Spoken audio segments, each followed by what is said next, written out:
Miau. Mu. Nutqi orqada qolayotgan bolalarni ota-onasi kelib, uyda qilsa bo'ladigan qanaqadir maslahat. Avvalambor mashq qilish kerak. Bizni nutqimizga yordam beruvchi narsalar bu jag', til va og'iz mushaklari. Ularni mashq qilishimiz kerak. Oddiy uchistka bor, shu uchistka yordamida ham farzandingizni nutqini tezlashtirsangiz bo'ladi.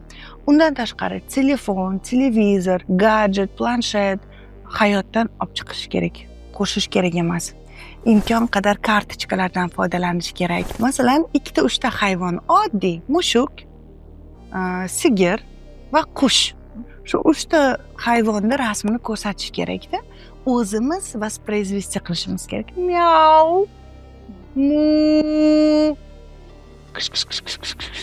Qarang, bitta tovushda nechta zvuklarni eshitsangiz bo'ladi-da, bitta so'zda.